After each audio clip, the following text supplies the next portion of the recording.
hojilla, hojilla, ¿cómo es que dice la propaganda aquella, Nicolás? Hojilla raspapalante, que duran hasta que aguante. Mario, ¿qué tal? ¿Cómo está la hojilla hoy, chicos? Anoche te estábamos viendo, Fidel no se pierde la hojilla. Rumbo al socialismo, con Chávez, todos somos sus hijos e hijas. El pueblo es el hijo de Chávez. Presidente, mensaje para la hojilla, para la continuidad La hojilla.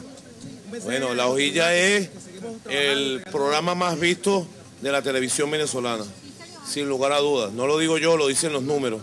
El programa con más credibilidad que hay. Y Mario Silva es un gladiador, amado por el comandante Chávez. Mario Silva, amado por Chávez. Valiente, gladiador, inteligente gladiador, él y todo su equipo. Así que honor a Mario Silva y a su programa La Hojilla, que en vida del comandante Chávez en este planeta, digamos, en vida terrenal, bueno, lo defendió con todo, pues. Con todo, con los codos, con las uñas, con la verdad, con todo siempre lo defendió. Gracias, Mario Silva. Gracias, hermano. Gracias, hermano. Prepárense. ¡Cuidado! ¡Cuidado! Bueno, yo además de cristiano, yo no soy solo cristiano. Yo soy un revolucionario y también soy marxista. Asumo el marxismo. Revolución es sentido del momento histórico. Es cambiar todo lo que debe ser cambiado. Es igualdad y libertad plena. No se trata de solo de hablarlo y proclamarlo. Hay que construir el socialismo.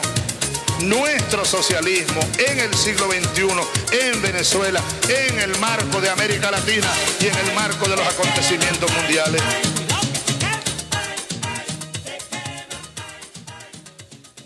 Eres tú, te encontré, tanto te busqué, nunca te fuiste de mi lado, eso lo sé. Hoy es otro cuento. En un edificio del gobierno de los Estados Unidos, una placa adorna la entrada con un versículo del Evangelio que reza: Conoceréis la verdad, y la verdad os hará libres. El edificio al que nos referimos no es una iglesia ni una comunidad bíblica. La verdad os hará libres. Es una frase tomada de la Biblia que podrá encontrar en la entrada de la Agencia Central de Inteligencia, mejor conocida por sus siglas como la CIA.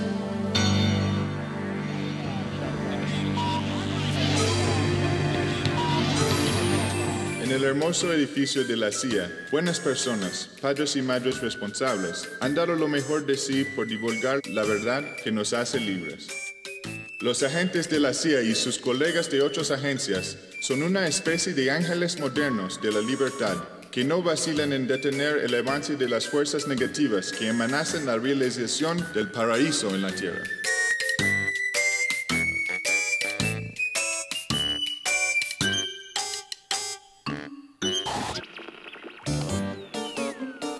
La película que usted verá a continuación no fue hecha por el Departamento de Imagen de la CIA, sino por fuerzas negativas que habitan en una zona muy peligrosa al sur de Río Grande, denominada Venezuela, que por error de la naturaleza tiene petróleo y tierras fértiles. La CIA no se hace responsable de ninguna acusación por los crímenes cometidos en la región, y si usted ama la libertad y ansía que los marines vayan a liberarlo, lo recomendamos que no vea esta película. Recuerde que la verdad nos hará libres, pero a usted la verdad lo puede confundir. De cualquier manera, correrá con las consecuencias. La CIA lo tiene vigilado.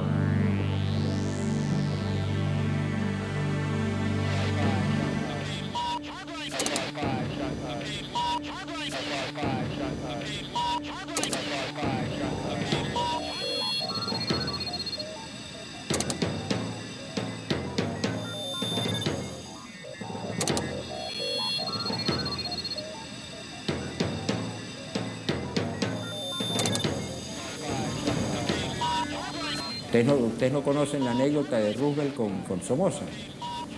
En un momento determinado llega un amigo de Roosevelt a la Casa Blanca y le dice: presidente, en Nicaragua hay un gobernante que estupra, que persigue, que mata. En fin, un hijo de puta. Son of a bitch, le dice el tipo. Entonces Roosevelt, riéndose, le dice: sí, claro, un hijo de puta, pero es nuestro hijo de puta, no lo olvide. Entonces, ese cinismo revela todo. La injerencia relacionada con el espionaje y las acciones encubiertas constituye en América Latina una verdadera invasión silenciosa. Pero han sido tantas sus actividades y fracasos que han ido develándose sus tentáculos, permitiendo que muchas historias salgan a la luz muy a pesar del celo con que trató de ocultarlas la mayor agencia de intervención del mundo, la CIA.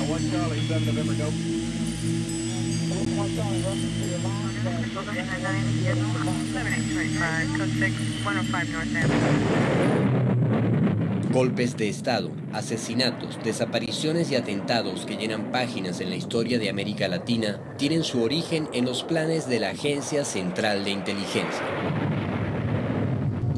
Aunque por muchos años se hizo creer que la agencia no había actuado en Venezuela como lo hizo en otros países del continente, su historial está saliendo a la luz, revelando un rastro de intervenciones que se remonta hasta mediados del siglo pasado. Eso lo tenían sumamente encubierto. Ellos trabajaban aquí en Venezuela apoyando y dirigiendo prácticamente la política, sobre todo anticomunista, aquí en Venezuela. Y en una sala habían pues 2 norteamericanos y un panameño. Esta gente me ha sacado un expediente ya en esa época donde estaban con pelos y señales toda mi actuación como dirigente de la juventud de la Confederación de Jóvenes. Cuando yo era teniente ya había sido citado varias veces al servicio de inteligencia militar CIFA. Había una oficina, un espacio, donde estaba ocupado por la Agencia Central de Inteligencia, y decía ahí Agencia Central de Inteligencia. A mí me dijo un oficial norteamericano: vinimos a matar y a enseñar a matar. Y es cierto, vinieron a matar y a enseñar a torturar, etcétera, etcétera. Por allí están los manuales, por cierto, de operaciones. Ellos lo han pretendido negar, no, pero esos eran los manuales que funcionaban. Eso lo sabe toda la oficialidad que pasó por esas escuelas. Algunos oficiales de la CIA decidieron renunciar ante los hechos de los que fueron testigos. Uno de ellos es Philip Allí, oficial destacado para América Latina desde finales de los años 50, cuyo valiente testimonio sirvió para alertar al mundo sobre las historias ocultas de la agencia. Yo entré en la CIA, como muchos de mi generación, sin muy estrechos de la clase gobernante en los Estados Unidos. Lo que es bueno para la General Motors es bueno para el país.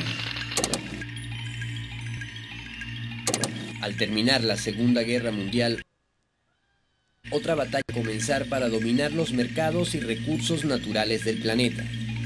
Los Estados Unidos pelearon su guerra en la Segunda Guerra Mundial con petróleo de ellos, pues, y agotaron prácticamente sus reservas. El agotamiento de las reservas petroleras por parte de los Estados Unidos va a tener como consecuencia que Venezuela se convierta en un país clave para esa potencia, pues. Por eso es que se ha hablado de que el petróleo para nosotros todavía no ha sido una bendición, ha sido más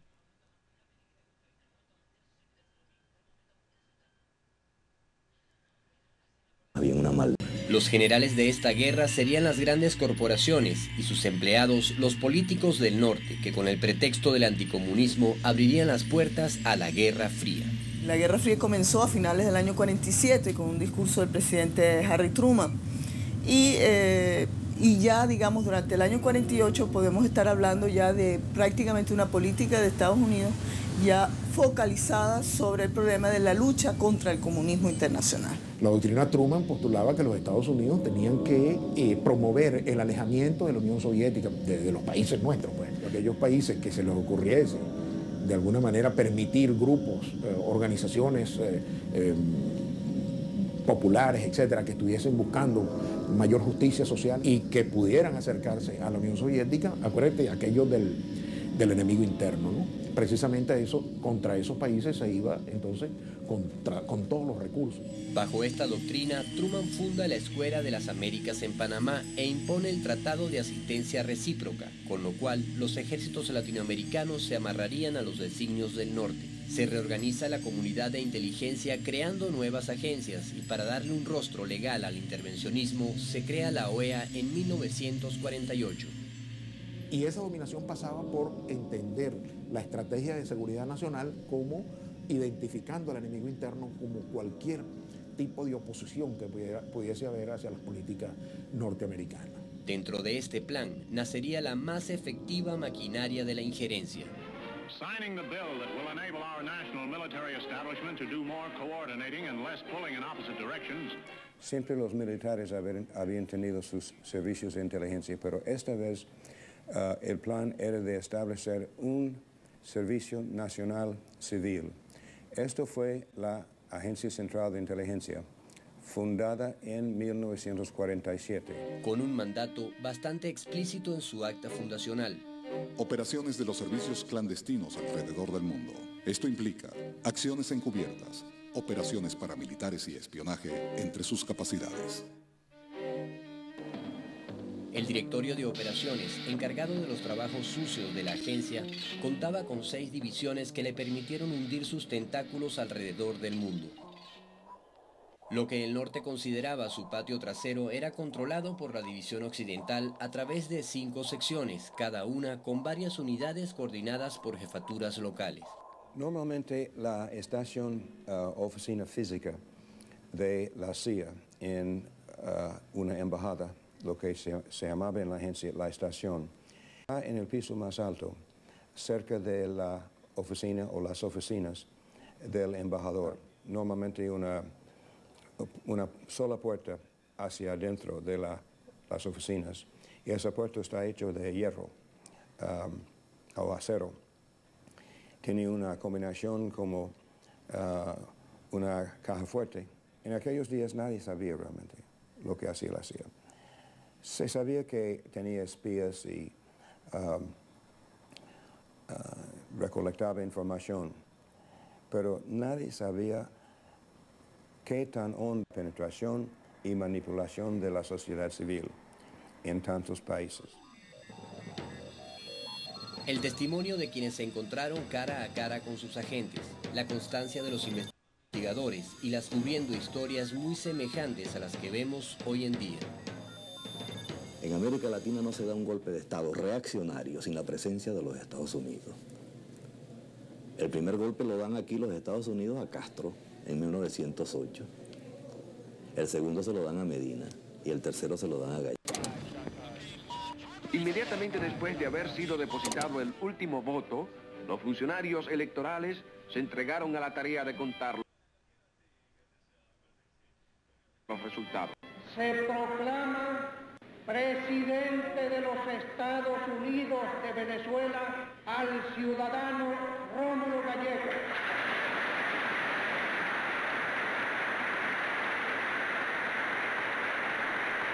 Se inicia la era de la auténtica recuperación por parte del pueblo de su derecho soberano de darse los gobiernos que desee. La naciente democracia venezolana era vigilada muy de cerca por el gobierno de Truman. En el Ministerio de la Defensa había una placa de la misión militar norteamericana. Es decir, que adentro del gobierno estaba la misión norteamericana. Y esto es una cosa que se sabe poco en la historiografía venezolana, o se trabaja poco, pero que yo lo descubrí en las investigaciones que hice en los archivos del Departamento de Estado en Washington. Hay una focalización inmediata sobre los sitios en América Latina donde hay materias primas estratégicas para los Estados Unidos. Y por supuesto, ¿dónde está el petróleo en América Latina? Está en Venezuela, en los campamentos venezolanos. Entonces inmediatamente se dice que el próximo blanco del ataque del comunismo internacional se va a dar en Venezuela, donde están los campamentos petroleros, que son, entre otras cosas, están siendo explotadas por compañías transnacionales de origen norteamericano, la mayoría de ellas, y algunas inglesas, ¿no? Como la Shell. Un gobierno como el de Gallegos no encajaba en los planes de la CIA, como lo demuestran sus propios documentos. Ahí aparece la CIA en esos documentos opinando sobre la situación política nacional, de lo que le conviene a los Estados Unidos y lo que no le conviene. Con fecha de enero de 1948, un informe secreto de la agencia y el Pentágono muestra en su página 6 el peligro que Washington veía en Gallegos y su partido. La División de Inteligencia del Departamento del Ejército no cree que Acción Democrática sea actualmente un activo partido anticomunista con el que podamos contar. La División de Inteligencia cree que el nacionalismo de Acción Democrática representa un peligro potencial para los intereses de Estados Unidos sobre el petróleo de Venezuela. Es una secuencia de telegramas, de mensajes, de memorándum, de corre-corre, porque se dice que el ataque a los campamentos petroleros venezolanos es inminente. La fecha se va a dar el 1 de mayo de 1948, en pleno gobierno, ¿verdad?, de Rómulo Gallegos. Pasa el 1 de mayo, no pasa nada, entonces dicen que se pospone para el 15 de mayo, pasa el 15 de mayo, no pasa nada, pero hay una cantidad de telegramas e informaciones que dan cuenta, pues, de que en verdad en los Estados Unidos se ha desatado una paranoia tremenda en torno al comunismo y al peligro que corren los campamentos petroleros. Y eso, por supuesto, está afectando el clima en Venezuela, el clima del gobierno de Rómulo Gallegos. La actitud de Rómulo Gallegos no era proamericana, sino que era más nacionalista. No se podía decir que era un presidente de izquierda, pero era una persona tolerante, participativa, desde el punto de vista de ese criterio que hay, es decir, los fundamentos de lo que se llama una democracia.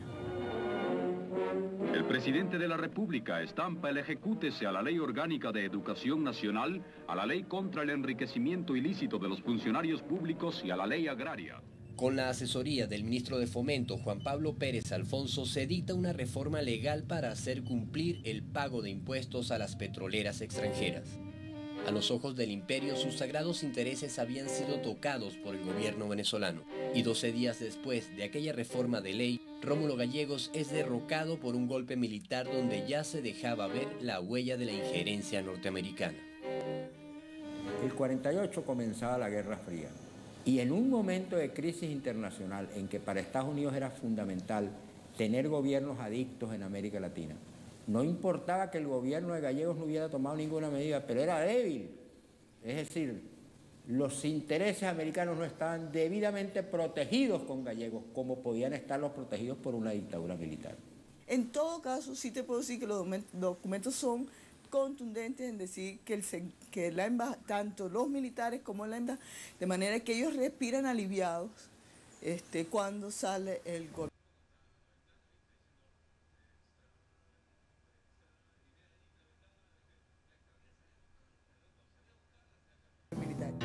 Mientras el presidente Gallegos fue sorprendido por el alzamiento, otros, como el jefe de su propio partido, Rómulo Betancourt, sí estaban en cuenta por anticipado de los acontecimientos que sucederían. La casualidad quiso que el abogado Armando Lazo fuese testigo de algunos hechos. Y entonces yo estaba buscando un ser humano ahí en la farmacia. Y se me acercó que era amigo mío, el que es el secretario privado de Rómulo Betancourt. Entonces él fue el que me dijo que ya Betancourt estaba en la embajada desde las 10 de la mañana y que si yo lo podía llevar en el carro mío hasta la embajada.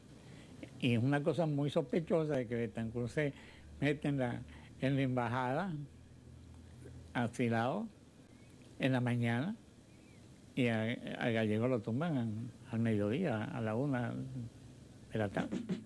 Abandonado por Betancourt, Gallegos es derrocado por un golpe que no pudo disimular la presencia norteamericana. Pero ellos tienen tanta información, digamos, tan detallada la información, que uno puede seguir la gesta de la conspiración hasta el 24 de noviembre a través de los archivos de la embajada, porque todos estos militares están yendo a la embajada y dando información.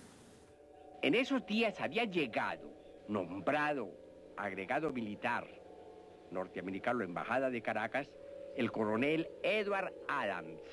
No hay información de cuándo se anunciará el nuevo gabinete. El estatus de Gallegos es incierto. Eso es el 23 en la noche. Dice el agregado Adams, el 23 en la noche también, concuerdo con telegramas de la embajada, estimo que solo habrá violencia, fíjate, está clarísimo que el golpe está allí, si el partido AD llama a la huelga general. Que estábamos ya en los preparativos de la insurgencia del 24 de noviembre, se presenta el coronel Adams. Y Adams inclusive sacó una libreta y tomó algunas notas.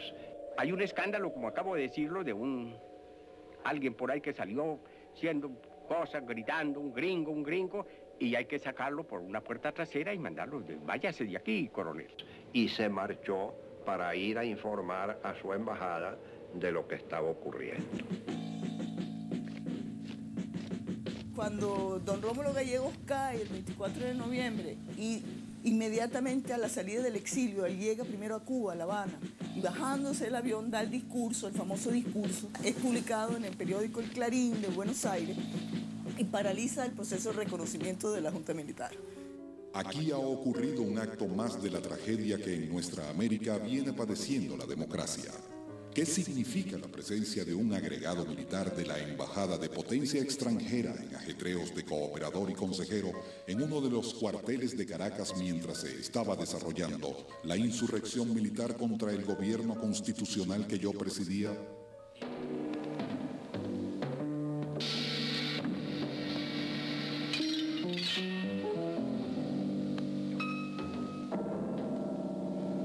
Esta acusación hecha en boca de un presidente de la República demuestra que ya en esa época los servicios de inteligencia norteamericana y la injerencia norteamericana era descarada en la política de nuestro país. Yo tuve la posibilidad, cuando hice esa investigación, de tener una entrevista con un funcionario de la Embajada de los Estados Unidos en Venezuela en esa época. Pero él tampoco me podía asegurar que ese agregado militar que había ido a Miraflores había ido por su cuenta. Eso él no lo sabía. Si había decidido tomar esa iniciativa e irse por su cuenta, o si desde el Departamento de Defensa le dijeron que se fuera para allá, o sea, ese es digamos, eso sigue siendo una pregunta sin contestar. La respuesta la dio el presidente de los Estados Unidos, inaugurando el elegante estilo norteño de evadir responsabilidades. Según su versión, la presencia del coronel Adams en Miraflores se debía a que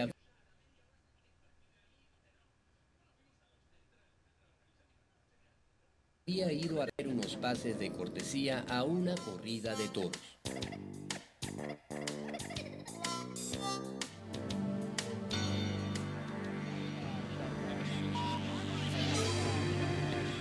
El mismo año que derrocan a Gallegos en Venezuela, posición de lucha en defensa de los campesinos explotados por la transnacional bananera United Fruit Company le hizo ganar el apoyo de las mayorías. Las divisiones políticas no han nacido en Colombia. El hondo abismo entre las fuerzas en contraste tiene una progenie histórica, cuando hubo un fuerte que quiso abusar del débil y un débil que no quiso someterse al abuso del fuerte. La voz de Gaitán se levantó pisándole terreno a la oligarquía, y los órganos de inteligencia norteamericanos vieron en él a un enemigo que había que eliminar. Vemos sus triunfos políticos con considerable aprehensión. Quienes lo conocen aseguran que él no quiere a los Estados Unidos. Gaitán se ha asociado a favor de las nacionalizaciones de la banca y otras formas de socialismo de Estado, lo cual con el tiempo puede incluir la industria petrolera. Gaitán, el hombre más vigilado por la CIA en Colombia, es asesinado de 3 disparos el 9 de abril. El sujeto que había disparado contra Gaitán fue linchado por la multitud. Según el gobierno y la CIA, no se trató de un crimen político, sino de un asunto de venganzas personales. Una vez que muy poca gente creyó. El flamante director de la CIA, además de exponer algunas razones que justificarían la vigilancia sobre Gaitán, elaboraría un informe repleto de contradicciones.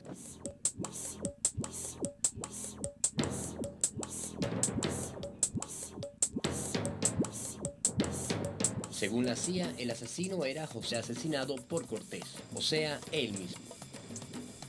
Al tiempo de haber asegurado que se trataba de una venganza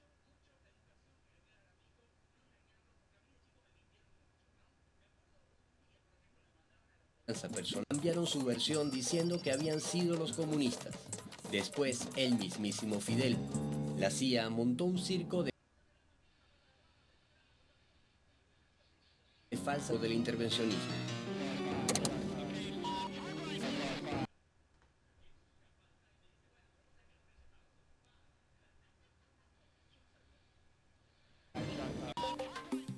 En la junta militar que sucedió a Gallegos se encontraba el coronel Delgado Chalbaud, quien manejaba ideas muy diferentes a las que pretendía imponer la doctrina Truman. Tenía unos antecedentes muy diferentes a los que son típicos de los militares golpistas. Y era un hombre de cultura francesa, educado en París, aún más. Estuvo con los republicanos en la Guerra Civil Española. Y él había mantenido una conducta siempre progresista.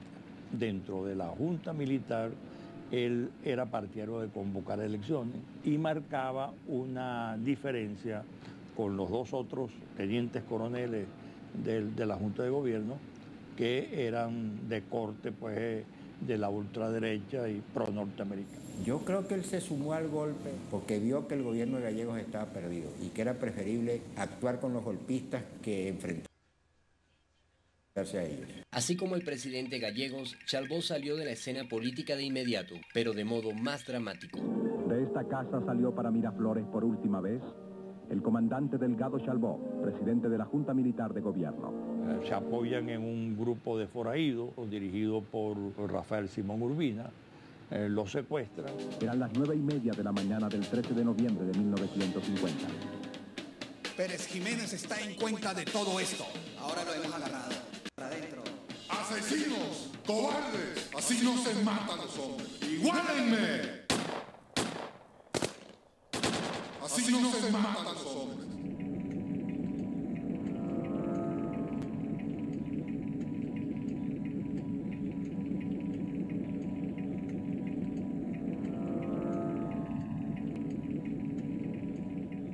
El jefe de la banda se asiló en la embajada de Nicaragua, donde recibió la visita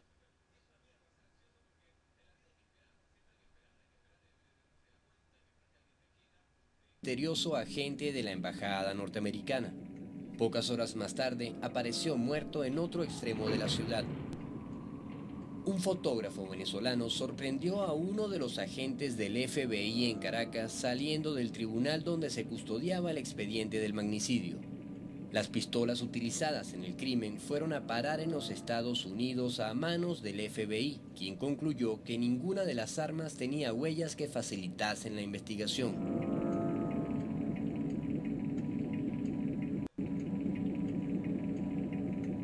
Un presidente asesinado, un organismo de seguridad extranjero involucrado y caso cerrado. Sin Chalbaud en la Junta Militar fue fácil para Pérez Jiménez realizar algunas jugadas que le mantendrían en el poder 8 años más. Coronel Marcos Pérez Jiménez se dirige a la Asamblea Constitucional para tomar posesión de la presidencia de la República Venezolana.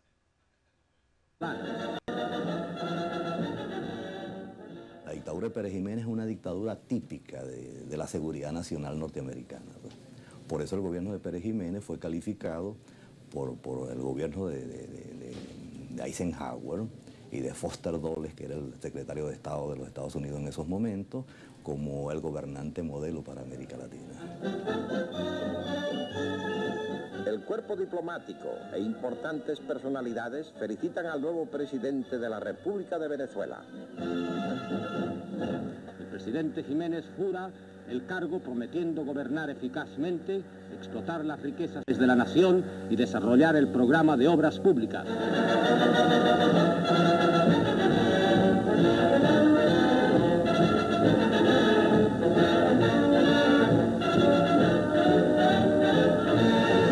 La embajada norteamericana estuvo muy bien informada de los crímenes de la dictadura, pero eso no impidió que siguiesen considerando a Pérez Jiménez como un gobernante modelo. modelo para sus intereses. Para los planes militares estratégicos del Pentágono, la capacidad productiva de Venezuela es insuperable.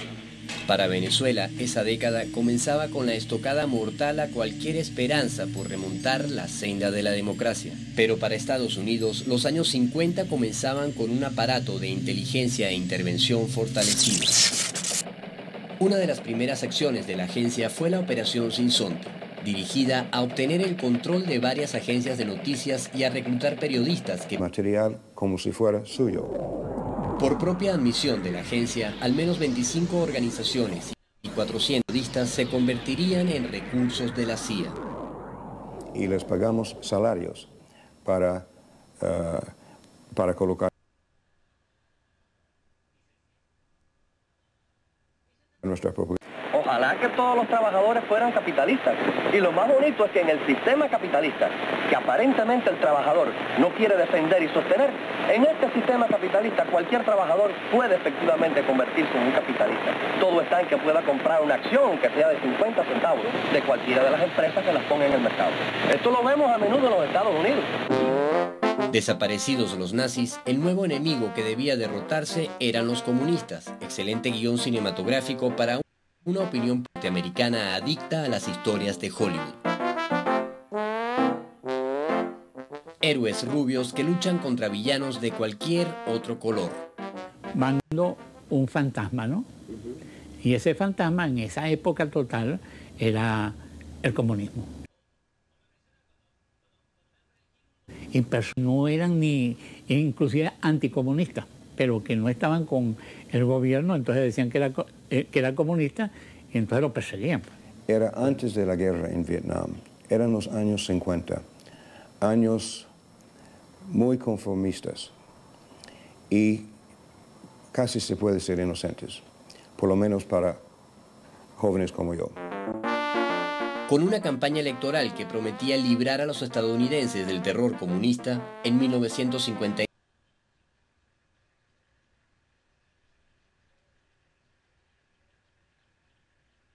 llega a la presidencia de los Estados Unidos Eisenhower. Un señor llamado Allen Dulles llegó al año siguiente al edificio de la CIA con muy buenas credenciales. Era el nuevo director de la Central de Inteligencia y su hermano Foster Dulles era el nuevo secretario de Estado. Durante su periodo en la CIA desarrolló planes tan absurdos e inhumanos como la Operación MKUltra, el proyecto de investigación de alto secreto para controlar la mente humana.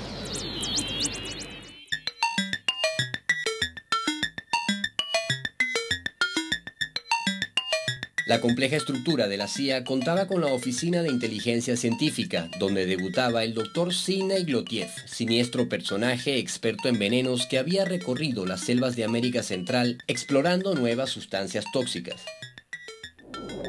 La CIA desarrollaba métodos científicos para el crimen y con el proyecto MKUltra el Dr. Glotiev tuvo el camino libre para experimentar con seres humanos.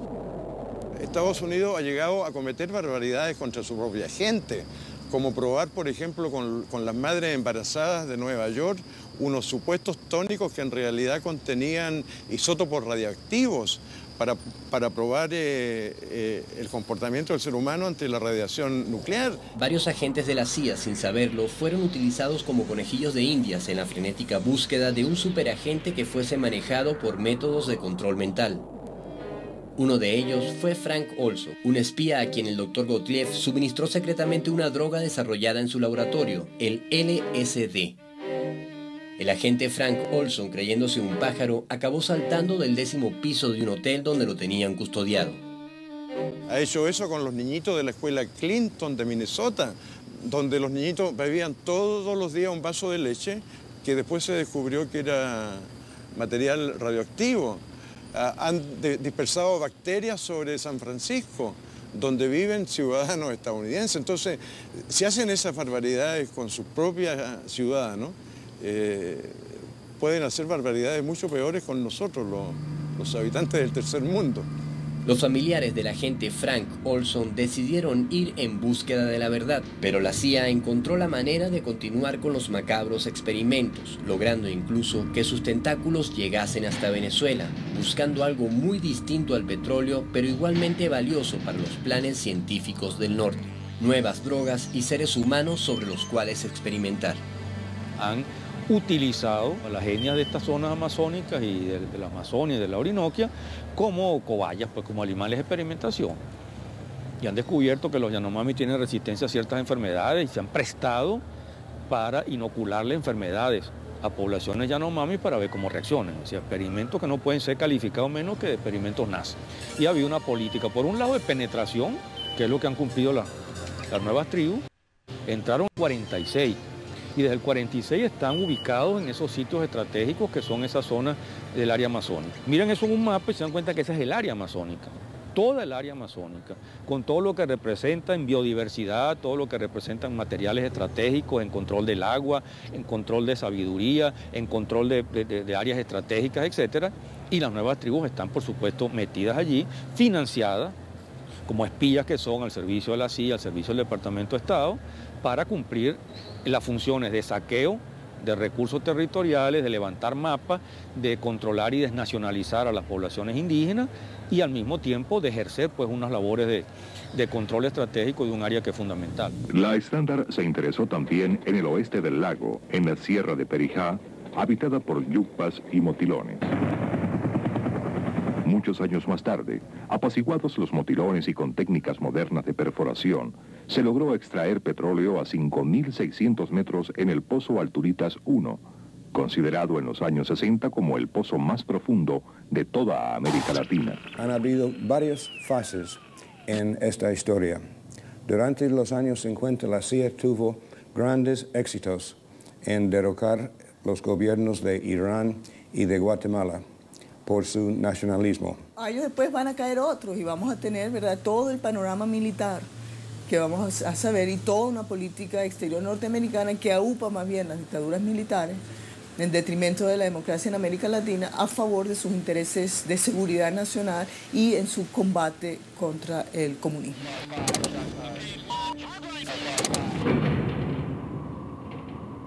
En un país de Centroamérica, Guatemala, había llegado a la presidencia por voto popular Jacobo Arbenz, un militar retirado decidido a mejorar las condiciones de vida de los campesinos de este país, donde las compañías bananeras estadounidenses eran dueñas del 70% de las tierras cultivables. Jacobo Arbenz Guzmán implementó una carretera hacia el Atlántico, la cual sustituía al ferrocarril de las bananeras. Repartió algunas tierras ociosas a los campesinos y eso lo interpretaron los de la United Fruit Company como una amenaza, ¿verdad?, a las grandes extensiones de terreno que ellos habían acaparado en el país. En una política de dignidad nos hemos negado a ampliar las concesiones de la United Fruit Company. Con la reforma agraria estamos liquidando los latifundios. Pero la United Fruit Company era respaldada por fuertes intereses. El abogado de esta compañía era el mismísimo secretario de Estado Foster Dulles, y su hermano Allen Dulles era nada menos que el director de la Agencia Central de Inteligencia. Washington no se quedaría de brazos cruzados ante el peligroso ejemplo que la democracia social de Guatemala le daba a los demás pueblos de la región.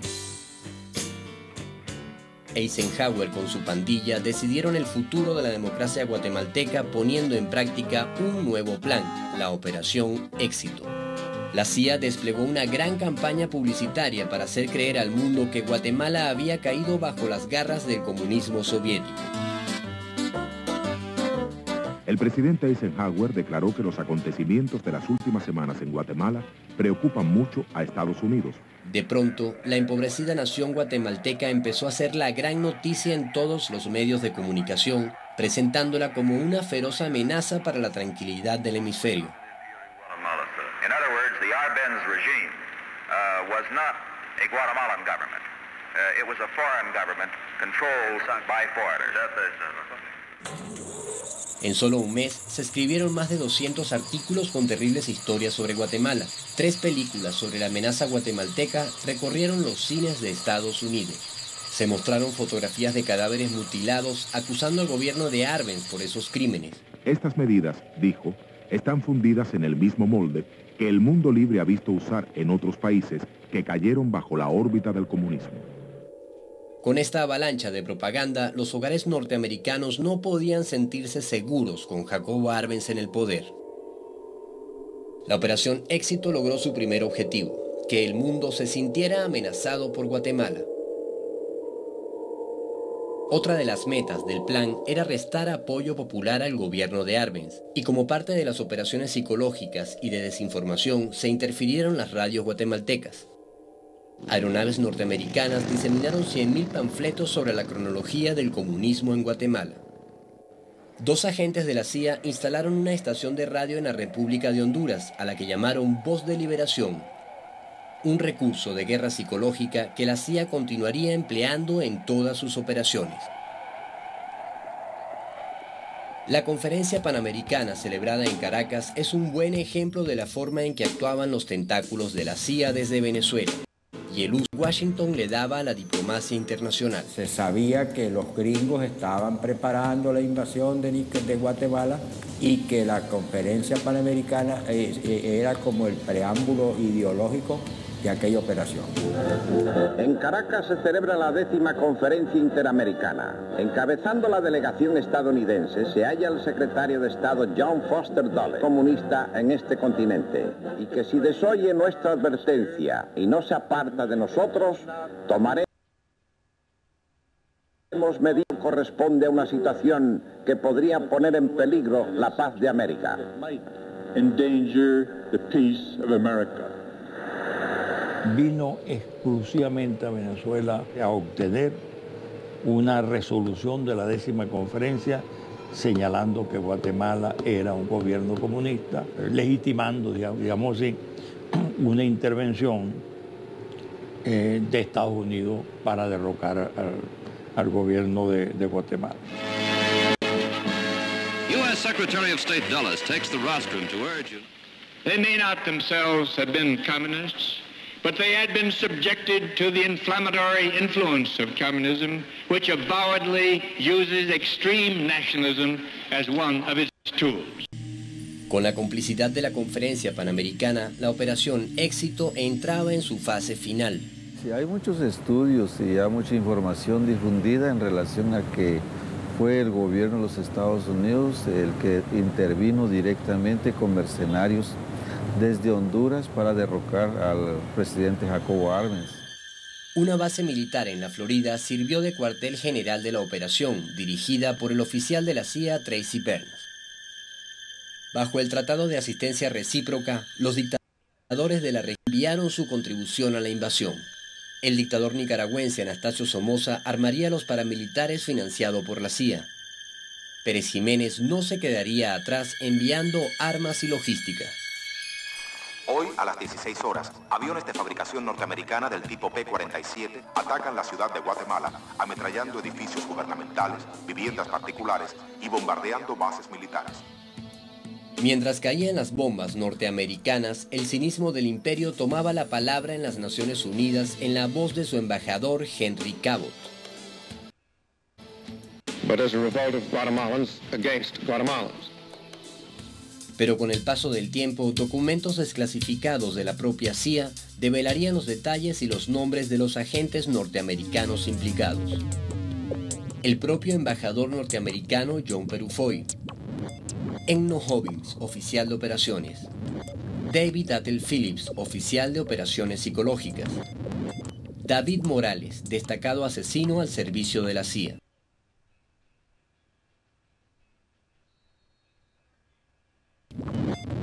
Frank Wisner, jefe de la estación central en Guatemala. Tracy Burns, autor del plan de invasión.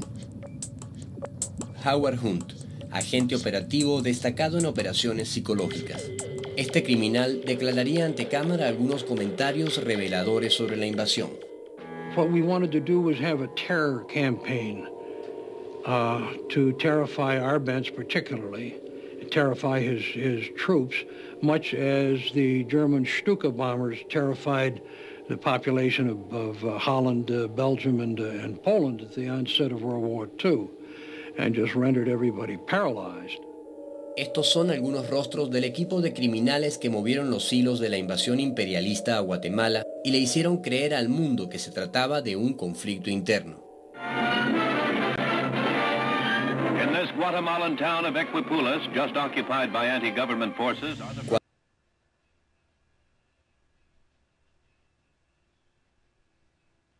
Cuando el presidente Hugo Arbenz ordenó repartir las armas del ejército al pueblo, ya era demasiado tarde.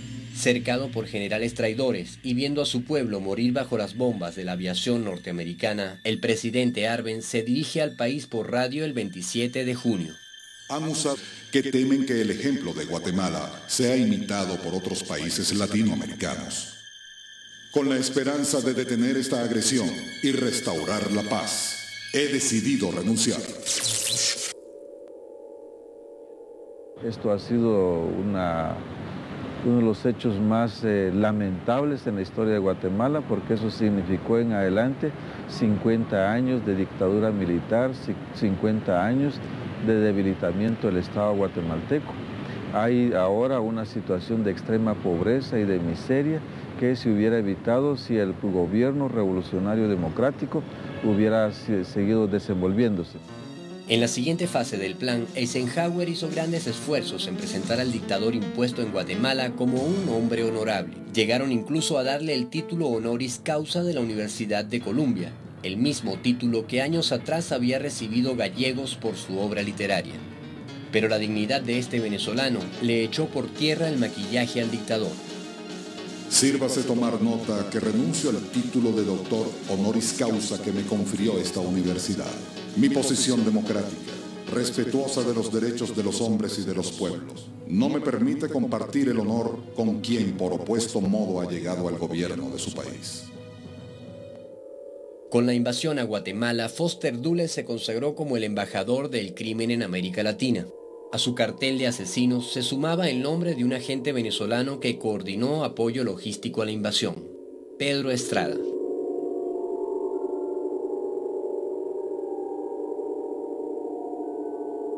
Pedro Estrada es un viejo policía al servicio de Estados Unidos. Fue condecorado por el gobierno norteamericano. Figuras muy importantes del Departamento de Estado venían a Venezuela a asesorar a Pedro Estrada. Pedro Estrada fue siempre hombre de la CIA, desde que comenzó su carrera de policía hasta que murió. Pero no solamente él, todos los jefes de la policía secreta en la dictadura y después de la dictadura han sido agentes de la CIA. Pérez Jiménez mandó a buscar a Pedro Estrada y lo designa como jefe de la Seguridad Nacional. Fue entonces cuando comenzó a adquirir la dictadura un perfil realmente brutalmente represivo. Me mandó a llamar, me interrogó enfrente de mi hermana. Recuerdo una mirada, no sé si tenía los ojos claros, pero impactante, era un hombre alto, ¿no? El máximo jefe de las torturas aquí cuando Pérez Jiménez. Fue este personaje el encargado por Pérez Jiménez de apoyar financiera y logísticamente el crimen cometido contra Guatemala, una invasión que fue motivo de gran orgullo para sus autores. In 1954, a few of us in Guatemala made some changes that seemed almost without effort. However, the demands kept growing. Intelligence was asked to do what armies should have been done. It seemed so easy to hope that secret shenanigans could accomplish what an army should have been doing. Tuvimos oficiales encargados de operaciones contra la embajada soviética, en aquel tiempo, la embajada de todos los países de Europa Oriental, como Checoslovaquia, por ejemplo, y también contra la izquierda. Tuvimos penetraciones de los partidos políticos de izquierda, como el Partido Comunista de Uruguay y varios otros que fueron los blancos tradicionales de nuestras operaciones de penetración. El comando de tarea empleado en Guatemala fue diseminado por América Latina. El oficial de la CIA, Jack Sterling, llegaría a Venezuela a dirigir la estación central de la agencia durante 6 años. Con él vendría también el criminal David Sánchez Morales a apoyar los crímenes de la dictadura. Desde su llegada, los organismos de inteligencia norteamericanos fortalecieron su presencia en el país. Pérez Jiménez fue ampliamente respaldado por Washington por el apoyo al golpe en Guatemala. La medalla de la Legión al Mérito fue uno de esos premios. El Estado otorga concesiones por primera vez desde hace 11 años bajo 2 modalidades: de desarrollo por 40 años y de exploración por 3. Pero el beneplácito del norte duraría solo 2 años más. Pérez Jiménez comenzó a molestar a Washington al dar asilo a Perón, el expresidente argentino, y al ser incapaz de frenar el avance del movimiento revolucionario venezolano. Que hubo dificultades con el mismo petróleo.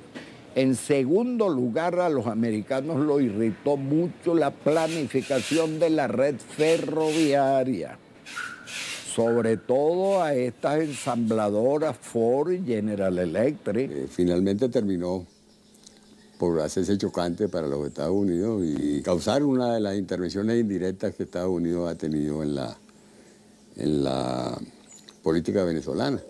Pérez Jiménez dejó de serle útil al imperio. Los Estados Unidos prefirieron apostar por los opositores más dóciles a sus dictados antes de que el avance de las fuerzas de izquierda tomasen el poder en Venezuela.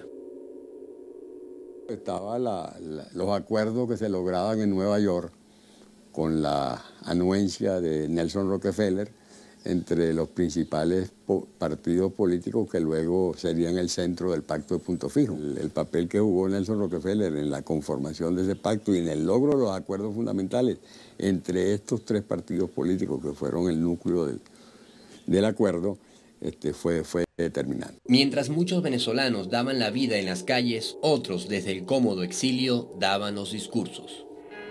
Betancourt, desde el exilio en Nueva York, se dirige al país.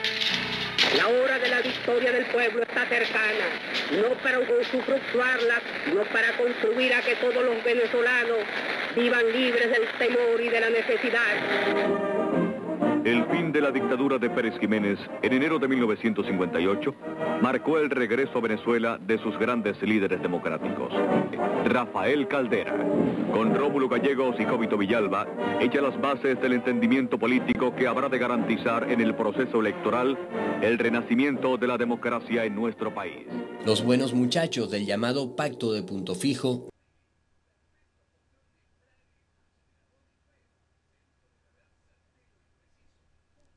reciben inmediatamente la visita del vicepresidente Nixon, pero en las calles se preparó un recibimiento muy distinto al que esperaba el ilustre visitante. Richard Nixon estuvo a punto de ser linchado al llegar a Caracas. Una turba asaltó el automóvil del vicepresidente de Estados Unidos. Había un genuino espíritu de repudio a la política gringa, por la ostensible ayuda que ellos prestaron o simpatía con que ellos vieron el gobierno de Pérez Jiménez y todos los excesos de Pedro Estrada, etcétera, etcétera. Pero sí, lo escupen y fue algo que revelaba pues la furia antiimperialista que había entre los jóvenes sobre todo. Y fue una noticia que impactó al mundo. Estados Unidos pidió a Venezuela seguridades para Nixon y emplazó al gobierno de Caracas a que responda si puede garantizar la vida del vicepresidente, pues de lo contrario, una operación militar ya está en marcha para rescatarlo. Se informa que un portaaviones de Estados Unidos que se encontraba en aguas de Puerto Rico navega hacia La Guaira. Una situación muy grave. Bueno, y esta llegada de Nixon trajo una cantidad de consecuencias muy malas para Venezuela. El salivazo que se llevó Nixon de Venezuela fue respondido con una operación conjunta de la CIA y el FBI para barrer con la izquierda y el movimiento obrero del que era su primer proveedor petrolero. Benito Velasco fue uno de los trabajadores venezolanos señalados en esa cacería. Yo estaba como bienalista en ese tiempo se llamaba La Creole. Y entonces allá supieron de mi militancia y fue una persona allá a llevarme a la DIGEPOL. Pero la policía venezolana que lo detuvo parecía un poco desorientada sobre sus antecedentes. Que si yo sabía de algunas cosas, y si conocía, me enseñaron algunas fotos del conocimiento, yo no tengo absolutamente nada que ver con eso. nada, ni tenían tampoco ellos ninguna referencia mía por ese momento. Si no tenían ninguna referencia, entonces, ¿por qué fueron a detenerlo? La CIA tiene la respuesta. Me asignaron al Buró de Asuntos Venezolanos en la Dirección de Operaciones Clandestinas de la agencia. Estuve trabajando en la jefatura en Washington. Me dieron una tarea de hacer chequeos de todas las agencias de seguridad y todas las agencias militares de los Estados Unidos. Chequeos de nombres. Y estos fueron nombres de venezolanos que recogía un ex agente del FBI que trabajaba por Creole, como decían ustedes, en Caracas. Los nombres fueron nombres y datos de identificación y antecedentes de empleados prospectivos de Creole. Fueron chequeos de seguridad, es decir, chequeos de antecedentes políticos, de activismo por la izquierda, por ejemplo, o de membresía en algún partido comunista. La CIA estaba prestando este apoyo a los intereses Rockefeller, porque Creole fue la subsidiaria más importante de la Standard Oil de Nueva Jersey. Para el momento era posiblemente la primera empresa petrolera a escala mundial de las llamadas 5 hermanas. Nosotros en la pantalla es un noticiario cinematográfico de los trabajadores de la Creole Petroleum Corporation.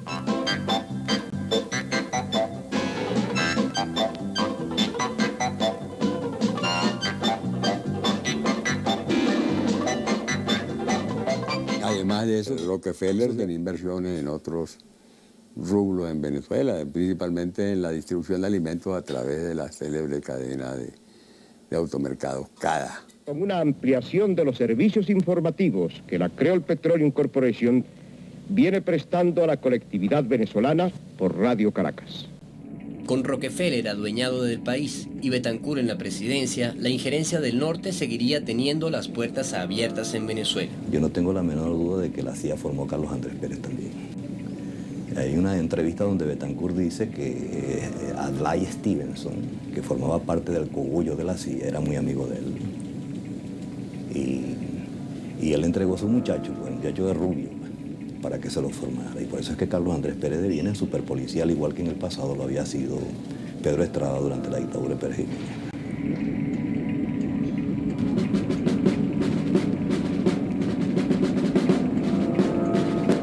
Durante la década de los 50, la injerencia norteamericana había logrado sembrar de dictaduras y gobiernos sumisos a una América Latina que no... Estaban comenzando a operar distintos movimientos guerrilleros en América Latina y la CIA tenía un papel muy clave en penetrarlos, recolectar información, preparar la información para los militares y los policías de todos estos países. Los éxitos obtenidos por la CIA le hicieron creer al imperio que su dominio era absoluto en lo que llamaban su patio trasero. Number one, I predict that President Batista, though he was very careful not to commit himself, will nevertheless run for president again. Number two, I predict that we have nothing to worry about as far as communism is concerned in Cuba for a long time to come. Pero cuando menos se lo esperaba, una revolución le enredaría el panorama al imperio a tan solo 90 millas de sus costas. En un periodo de 2 años, Fidel y sus colaboradores organizaron un ejército guerrillero integrado por combatientes de diferentes fuerzas políticas. Comenzó una verdadera guerra contra un poderoso ejército, armado y entrenado por los Estados Unidos. El dictador Fulgencio Batista recibió gran apoyo de la base de Guantánamo y la estación de la CIA en La Habana, donde el terrorista Posada Carriles daba sus primeros pasos. Pero Fidel no estaba solo. Contaba con la solidaridad de los pueblos del continente, incluyendo a Venezuela. Ya le digo que aquí participábamos una serie de personas que estábamos a favor de la Revolución Cubana y que reuníamos reuníamos todo lo que podíamos en dinero y en armas también para mandar a Cuba. Cuando vino la revolución, subimos a la Sierra Maestra para que nos enseñaran todo cómo estaba organizado eso. Fidel no había entrado a La Habana. Fue poco a poco tomando pueblos. Él iba y el grupo de nosotros, los venezolanos y de dominicanos que íbamos ahí, entramos con él a La Habana. A los 4 meses del triunfo, la Revolución Cubana implementa una profunda reforma agraria, cosa muy mal vista por los intereses norteamericanos que tratan de aislarlos sin imaginar lo difícil que eso sería. Fue la primera persona que yo oí que hablaba realmente sin tener lo que se llama pepitas en la lengua, sino diciendo las cosas claras y hablando en una forma que le podía entender desde un filósofo hasta un proletario. A diferencia de Betancourt, Fidel no estaba dispuesto a doblegar la revolución a los intereses norteamericanos y lejos de intimidarse, Cuba avanzó en el camino de la soberanía. La nacionalización de las propiedades acaparadas por las empresas extranjeras fue uno de los primeros pasos. Guantánamo Sugar Company, 24, United Fruit Company. La Revolución Cubana y el ejemplo que inspiró en los países del tercer mundo representó un duro golpe a la hegemonía del norte y una gran derrota para la CIA. Así terminan los años 50, época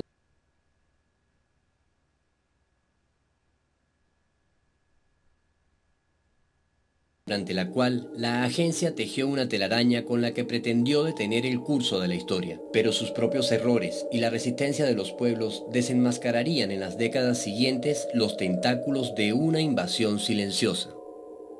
Invasión que se prolonga hasta nuestros días con métodos muy similares a los utilizados hace 50 años.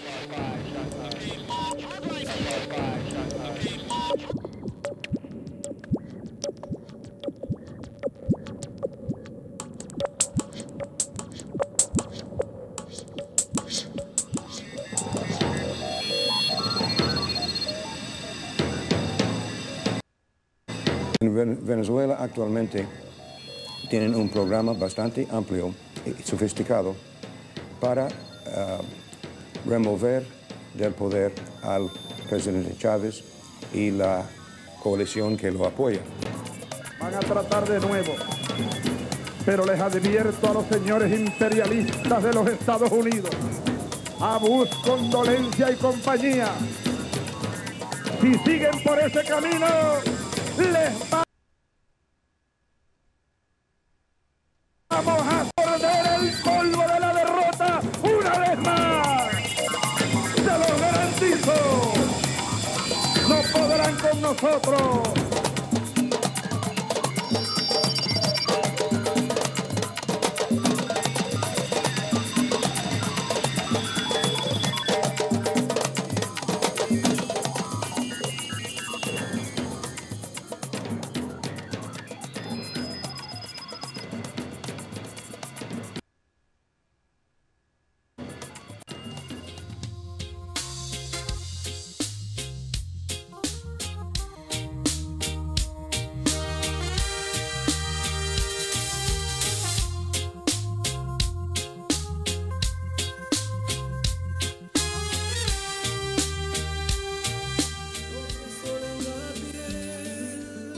Sus bienes y sus males, sintiendo bajo sus pies.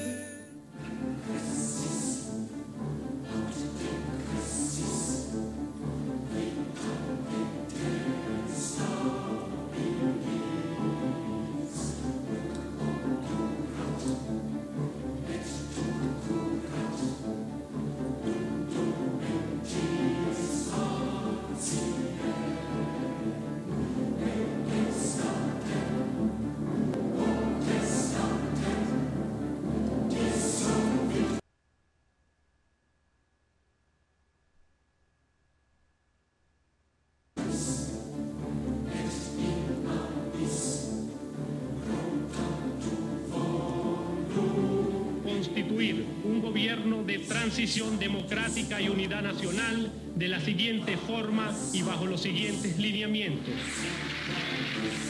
Se suspende de sus cargos a los diputados principales y suplentes, a la Asamblea Nacional y demás magistrados del Tribunal Supremo de Justicia, así como al Fiscal General de la República, al Contralor General de la República, al Defensor del Pueblo y a los miembros del Consejo Nacional Electoral.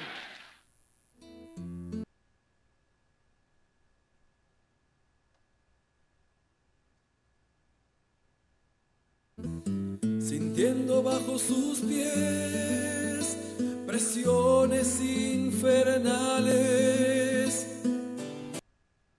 el maíz tomó del suelo y alzó tanto su voz, que pueblo se despertó del sueño en un por ahora.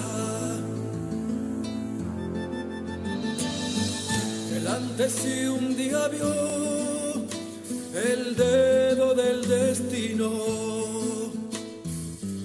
que la aflicción tiene voz de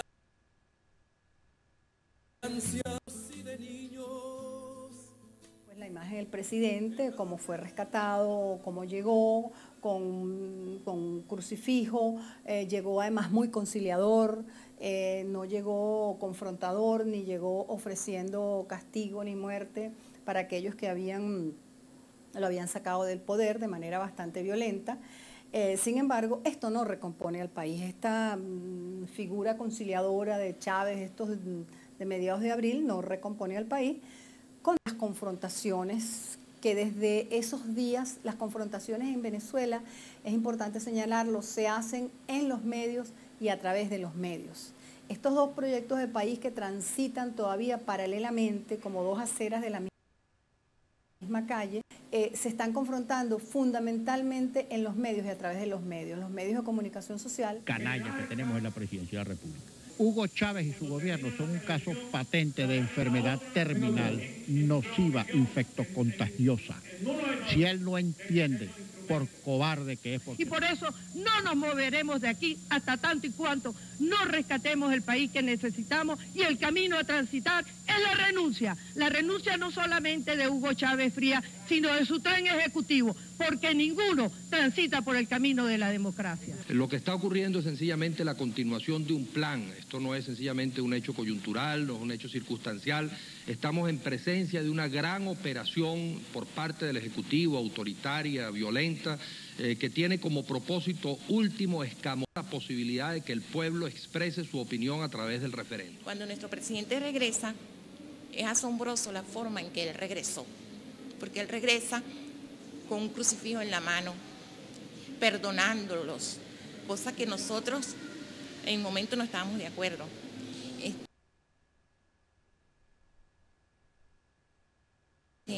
Yo pensaba, hay que sacarlos, hay que meterlos presos, hay que enjuiciarlos, pero menos que el presidente los perdonara como los perdonó, con un crucifijo en la mano, llamándolos no a la reconciliación propiamente, pero sí quería como un diálogo con ellos. Vamos a dialogar, eso me impactó muchísimo, el perdón de nuestro presidente. Bueno, y de allí que nuestro presidente comienza a trabajar otra vez de nuevo como presidente, y comienzan estas personas, en vez de, yo pensé, esta persona tiene que estar ya como apenada con lo que hicieron, no. Ellos, en vez de sentir pena por lo que habían hecho y reconocer fue un golpe lo que dimos, entonces ellos decían, no hubo golpe. Fue un golpe del gran capital transnacional lanzado y financiado desde su principal sede política en la capital de la superpotencia del globo, la Casa Blanca. De salir lo antes posible de esta pavorosa situación de ingobernabilidad. Que al fin y al cabo solo la lucha y solo apostando a su propia fuerza es en definitiva lo que puede dar al traste con un gobierno y un presidente cínico, arbitrario, mentiroso, embustero. Es fundamental de que se permita la viabilidad de la consulta popular como un elemento de devolverle la tranquilidad y la institucionalidad en Venezuela. Durante la campaña de Chávez y sus primeros años de gobierno existe lo que yo denomino la luna de miel del presidente Chávez con los medios de comunicación social y con la oposición y los medios que en este momento definimos como medios de oposición.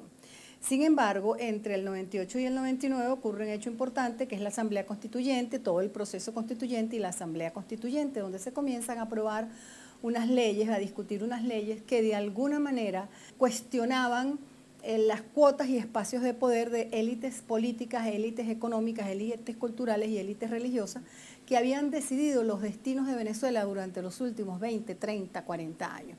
Ya yo diría que hay una suerte de alerta en estas élites de poder, las élites de poder venezolanas, ante las decisiones que estaba tomando el presidente Chávez y el rumbo que estaba tomando. Lamentablemente yo tengo la impresión que en los últimos años PDVSA, nuestra casa matriz petrolera, ha sido duramente golpeada por estas políticas alocadas y muy particularmente por lo que yo considero el mayor error que se ha cometido en la historia petrolera de Venezuela, que es la ley de hidrocarburos aprobada por el presidente Hugo Chávez dentro del paquete de leyes habilitantes. Porque el país se estaba dividiendo en dos y estábamos sacando del juego político a aquellas élites de poder. Comienza entonces el deslinde entre dos proyectos del país. El proyecto de país que vamos a llamar el viejo orden que se negaba a morir, un proyecto de país comandado por estas élites que no querían dejar sus cuotas y espacios de poder, y ese nuevo orden que estaba surgiendo desde este proyecto que podemos llamar el proyecto Chávez, el proyecto bolivariano, con definiciones ambiguas, como comenzó el proyecto del presidente Chávez. Un sublime aliento al pueblo infundió. ¡Vamos! Bueno, ¡viva Venezuela! ¡Viva el pueblo bolivariano! ¡Viva la Constitución bolivariana! ¡Que viva la revolución bolivariana!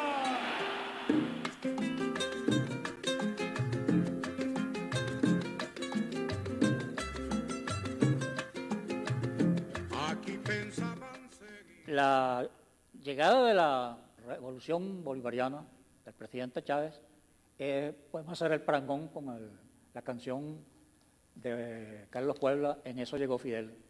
Llegó el comandante y mandó a parar.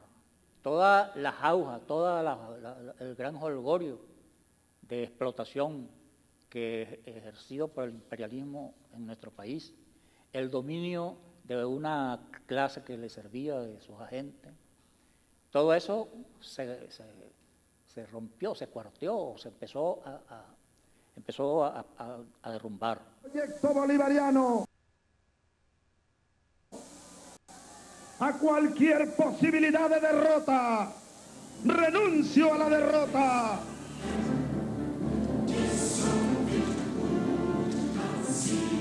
Vamos hacia Miraflores. Continúa la desestabilización, el caos y el desconocimiento al gobierno bolivariano. La sociedad civil organizada, decente, ¿okay? Lo protegimos y lo invitamos a que desaloje esta manifestación pacífica.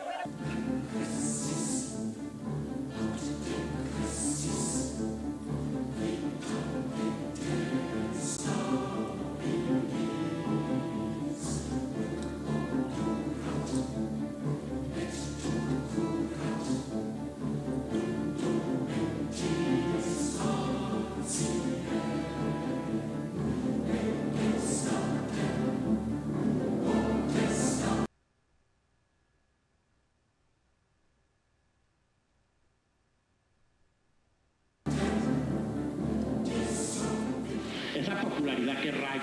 Nosotros hemos planteado salidas militares.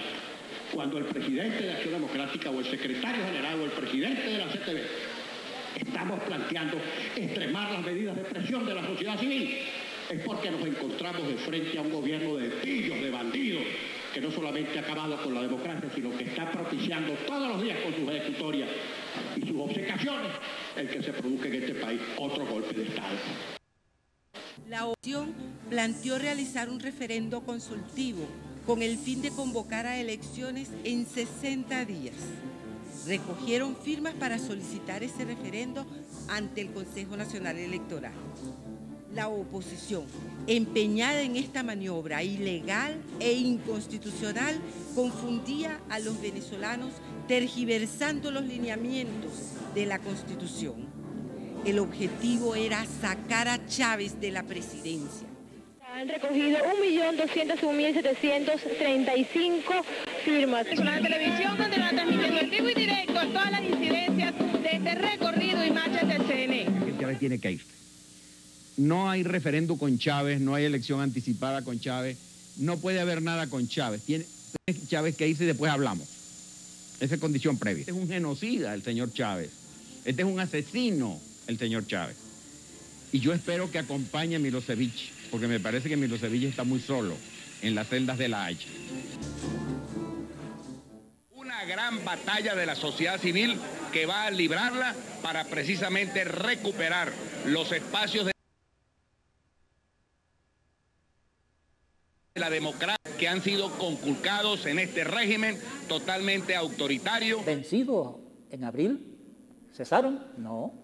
Después del golpe, ellos parece que se organizaron mejor, se reorganizaron. Llegaron a la grosería de pedirle a un presidente electo que renunciara. Como una solución, la consulta inmediata al pueblo para que el pueblo se pronuncie en relación a la disposición de que este gobierno continúe o no en el poder, lo cual tendría que ser una suerte de referéndum consultivo de efecto vinculante a realizarse en muy corto plazo. A que los venezolanos resolvamos esta crisis por la vía electoral, y para eso es más que suficiente una semana. Su apoyo. Las firmas que llevamos el 4 de este mes, solicitando elecciones ya. Genio de triste figura, vayamos a derribar gigantes que abuelen aventura. Dios ayuda, ya no nos van a espantar imperios tan hostiles, que habremos de levantar veredades o fusiles, y ya dejando atrás los tiempos de ingenuos e infantiles, que nunca habrán de faltar febreros ni más abriles.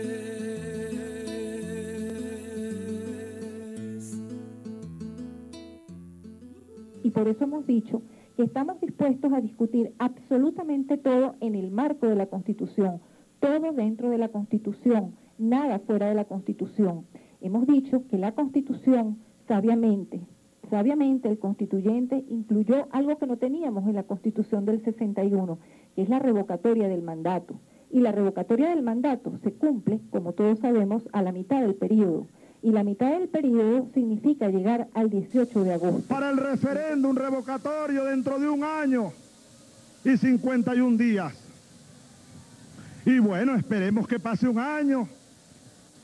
Y ya el pueblo venezolano todo, si es que vamos a referéndum, habrá que preguntarle, ¿usted está de acuerdo en que Hugo Chávez Frías siga siendo presidente de Venezuela?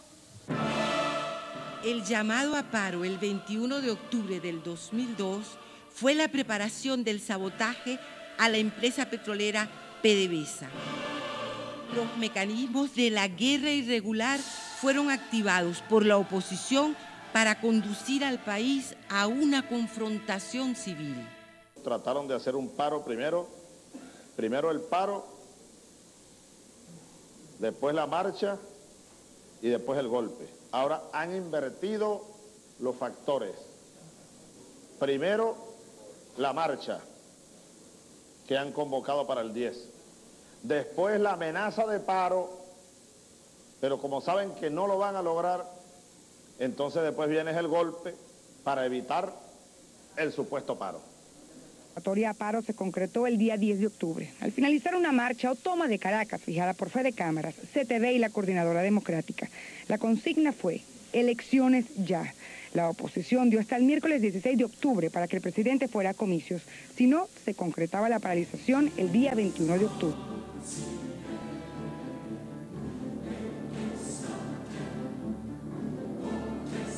Cerca del 87% de los comercios están absolutamente convencidos de cerrar sus puertas el día lunes por tercera vez en los últimos 10 meses. A la Asociación Venezolana de Papelería y afines ABEPA a unirse a esta jornada cívica nacional. Queremos exhortar a todo el gremio ferretero para que el día lunes cierren sus puertas. En los hospitales públicos le hemos indicado a nuestros colegas que cumplan los servicios mínimos. Los trabajadores de tierra paralizarán toda la flota nacional.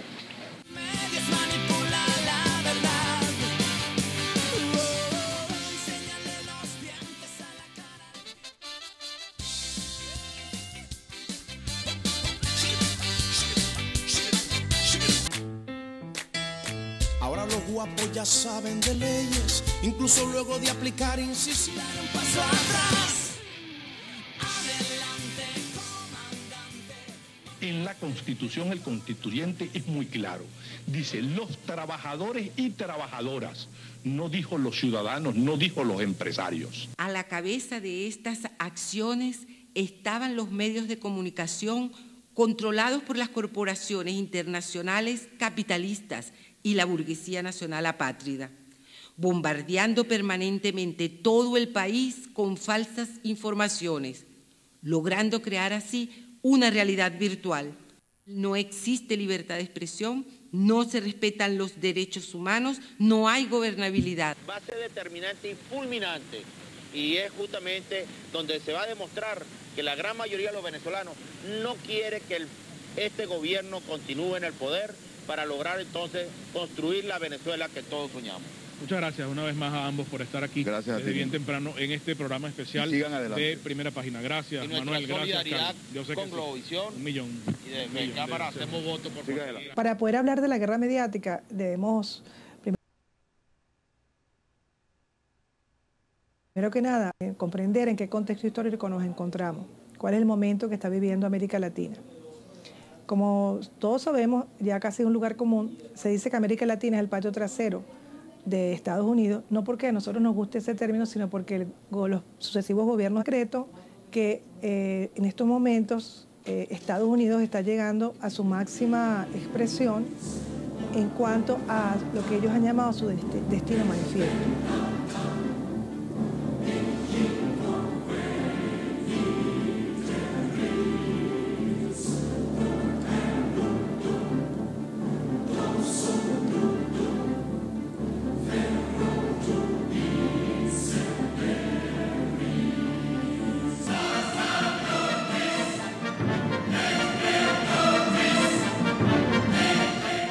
Nos comenta que están tan decididos que ya hasta precisaron algunas actividades para calentar el ambiente. De la revista Z y El Nuevo País, vamos ahora con Eduardo Rodríguez y Ana Bacarela en el estudio 4. Bien, ahora hacemos la pausa para volver en breve con mucho más. Repetimos nosotros, aunque tenemos la información de uno de los voceros de... De manera que aquellos días del golpe fueron muy malos, pero regresó el golpe, regresaron al presidente Chávez. Y bueno, uno pensaba que todo iba a volver a la normalidad, pero no fue así. Parece que se confabularon los canales de televisión y empezaron a hacer una campaña mediática y pasaban muchas cosas muy malas, ¿no? Trataban de infundir terror. Inclusive ellos crearon una propaganda nueva que no existía anteriormente, que era la Coordinadora Democrática. Esa Coordinadora Democrática fue una confabulación de todos los partidos políticos.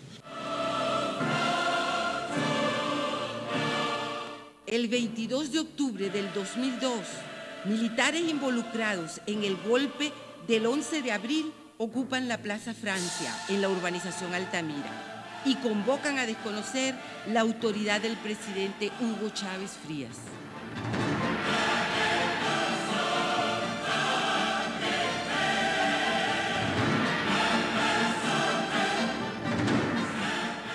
En la Plaza Francia se está experimentando un nuevo modelo de resistencia contra un gobierno opresor. De manera que Plaza Francia significa mucho, tanto para nosotros los que nos oponemos a Hugo Chávez, como para Chávez, que se siente que está perdiendo terreno.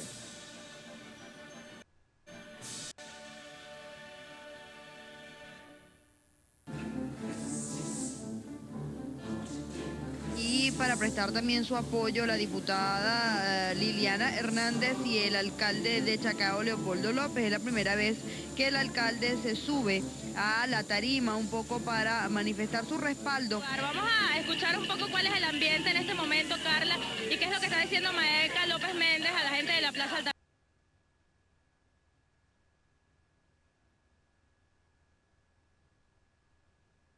Crear un foco en una ciudad importante y multiplicar los focos. No han podido multiplicar los focos ni van a poder. Y desde ese foco imponerle su política autoritaria al país, su política de desconocer las instituciones, su política de tergiversar y tratar de dividir las Fuerzas Armadas y de profundizar los problemas que puede haber allá adentro.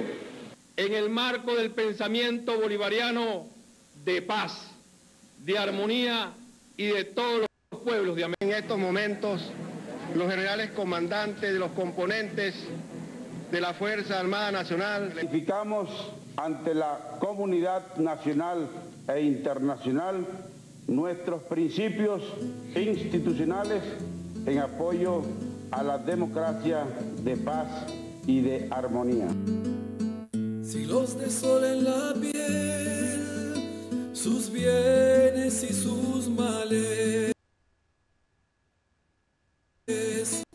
sintiendo bajo sus pies presiones infernales. El manto iris tomó. Nosotros sostenemos con firmeza la política de diálogo anunciada por el presidente, que consecuentemente se ha llevado a cabo con numerosos sectores de la población.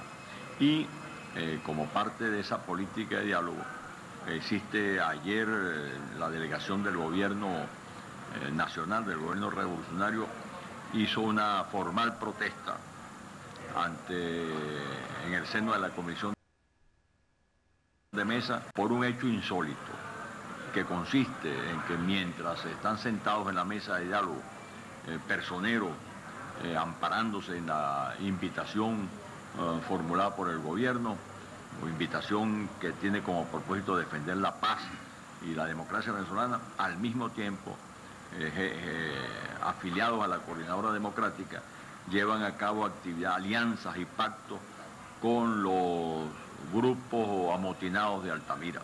Para evaluar el fracaso de su llamado al paro golpista. Nosotros le tendemos la mano para que en una mesa, mediante el diálogo, mediante la conversación, juntos podamos devolverle al país la convivencia y la paz que tanto reclaman los venezolanos, sobre todo en estos días en los cuales vienen días navideños.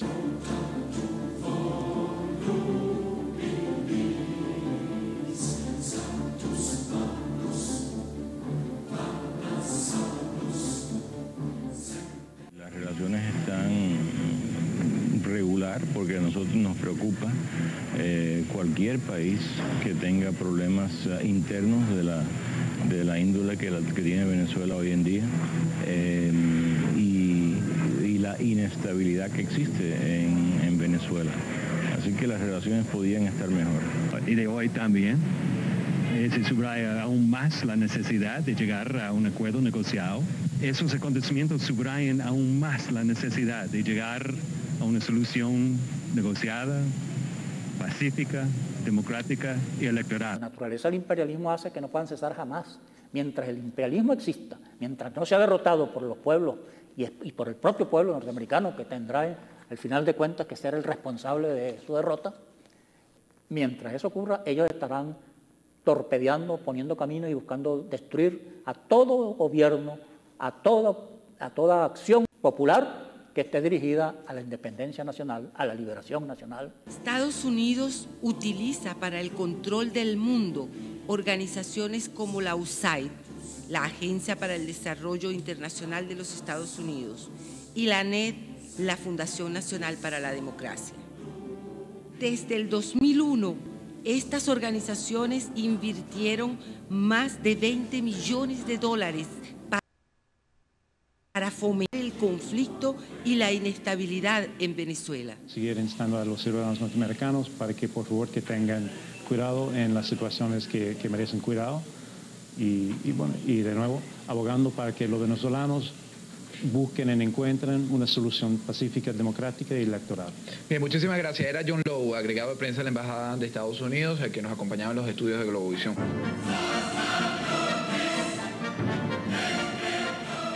El control de PDVSA no estaba en manos del Estado venezolano. Era una empresa entregada al capital petrolero internacional. La tecnocracia neoliberal que gobernaba PDVSA, aliada con el capital transnacional, utilizó los recursos de la propia empresa para sabotearla. En Venezuela aparece petróleo y hoy en día Venezuela es el primer país con mayores reservas de petróleo en el mundo. ¿Qué quiere decir eso? Que todos los ojos de los centros imperiales están puestos en nuestra patria.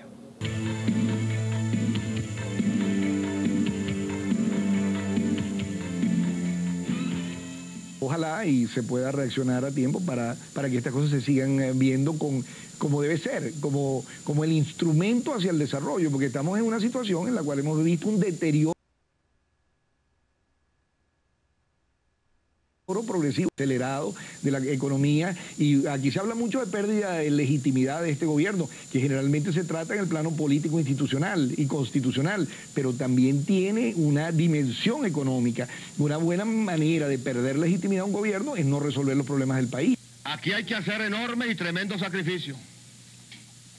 Si aquí se van a perder 2 días, 3 días. Ese paro comenzó a funcionar ya.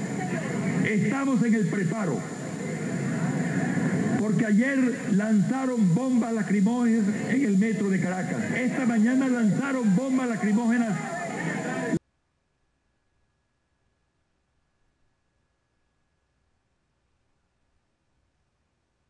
Bombas lacrimógenas en el metro de Petare, porque tenemos informaciones que pretenden cerrar el tráfico en el puente del lago de Maracaibo, porque sabemos que pretenden parar la planta de Yaguas que suministra el combustible al centro del país.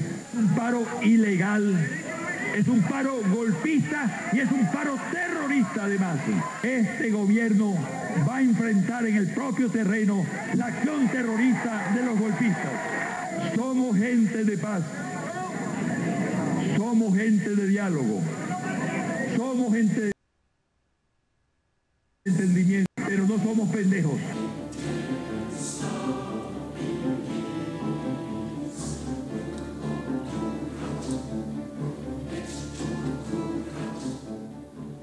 Altísima responsabilidad de encontrar una solución por la vía electoral que permita que la crisis se acabe y se solucione, que es el deseo que tenemos todos los venezolanos.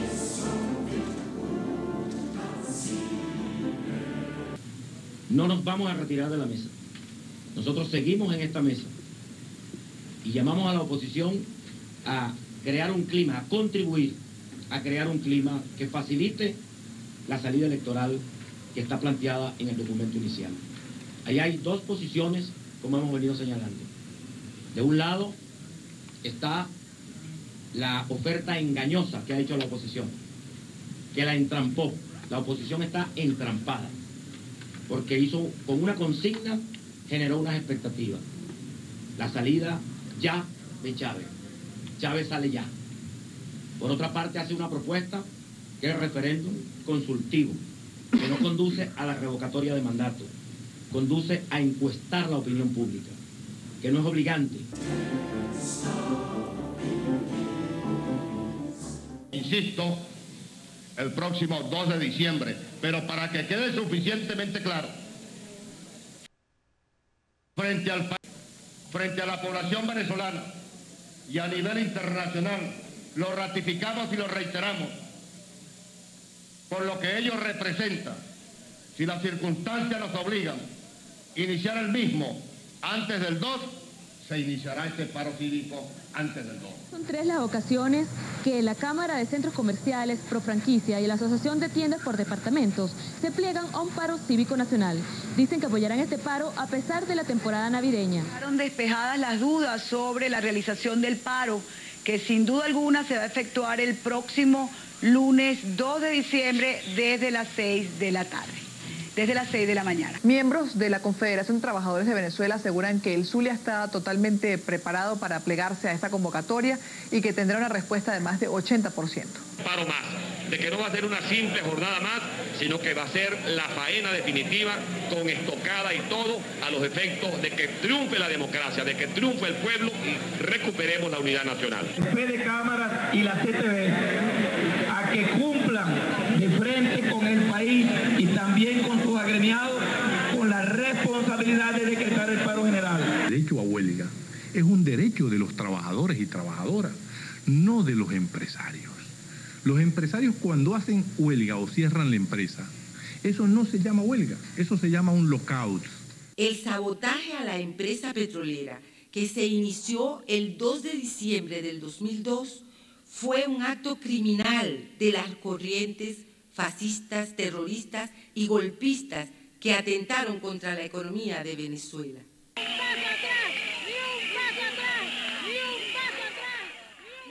Los apátridas sabotearon los sistemas automatizados en informática y telecomunicación para paralizar la industria petrolera, logrando detener la producción, la distribución y exportación de gasolina. Nos apegamos al paro petrolero que convoca a la CTV. Nos apegamos porque somos institucionalistas y respetamos a la CTV como máxima autoridad de los trabajadores venezolanos. Primero Justicia apoya en la continuidad del paro para el día lunes 2 de diciembre como está pautado originalmente. Yo me identifico totalmente con todas aquellas personas que como miembros de esta sociedad venezolana están dispuestos a ir a un paro. El paro es un instrumento, una herramienta que busca justamente fortalecer la mesa de negociación, darle apoyo a nuestra gente que está allá, darle apoyo a César Gaviria y presionar al gobierno para que se siente en la mesa y presente una solución electoral.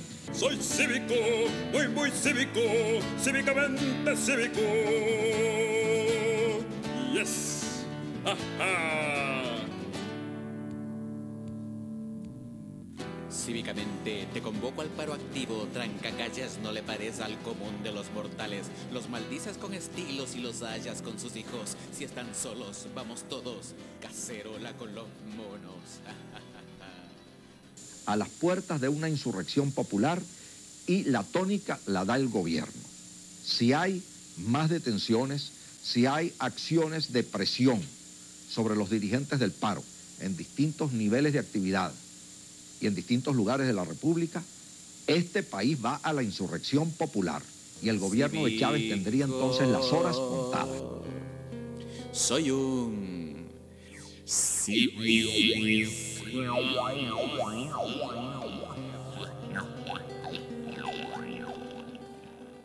como la autopista del Este y otra que es la Cota 1000, no puede darse el lujo de cerrar eso.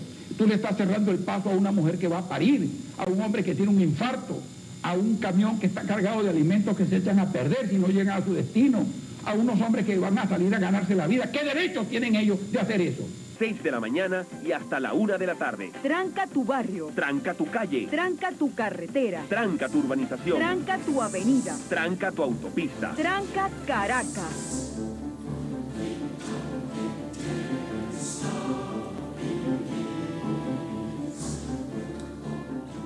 Si está funcionando la mesa de negociación, si el Tribunal Supremo de Justicia ha venido tomando incluso decisiones que no siempre gustan al gobierno, entonces ¿cuáles son las razones que existen? Si de paso está de por medio la época decembrina, que es tradicionalmente de armonía, de paz, por lo menos de hacer un alto en la confrontación, entonces ¿qué razón, qué sentido, qué justificación, qué explicación frente al país puede haber convocar un paro en estos momentos? Chávez Frías reacciona y asegura que no es él quien debe aprender, sino la oposición.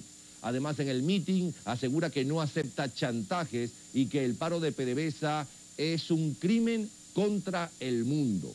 Para Chapiro, lo más importante es el luto y encontrar una solución negociada. Colin Powell se comunicó con Gaviria y ratificó el apoyo a su gestión.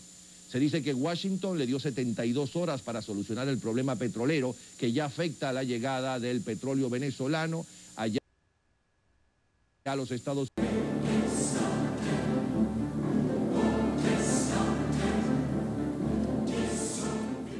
Nosotros, en nombre de la Coordinadora Democrática, hacemos responsable al presidente de los humanos establecidos en el entorno, porque él, con esa vocación de intolerancia que le caracteriza, pretende doblegar la recia conducta de nuestros trabajadores y gerentes petroleros con la imposición de una actuación de fuerza que en absoluto va a poner en marcha de nuevo esa importante industria de la vida económica de la nación. 13 barcos pertenecientes a PDB Marina se han sumado a la protesta y 11 buques pertenecientes a armadores internacionales fondeados en varias partes del país. Está cerrado el 50% del total producible de crudo a nivel nacional y en cuanto al gas, el 50% de producción, aunque el suministro de gas está restringido a satisfacer el consumo doméstico y generación de electricidad. Por eso es que se garantiza la electricidad.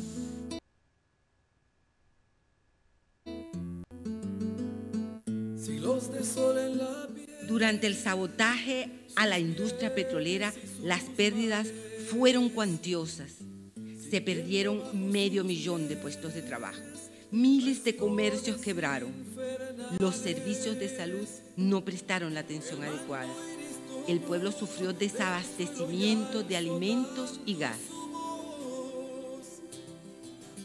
El Estado venezolano perdió 20.000 millones de dólares. Gobierno legítimo y constitucional que cuenta con el respaldo de la comunidad internacional y de los organismos multilaterales que le son propios, rechaza de la manera más firme el ultimátum golpista de estos sectores de la oposición. El pueblo soberano ejerce su derecho y manifiesta en las calles su deseo inquebrantable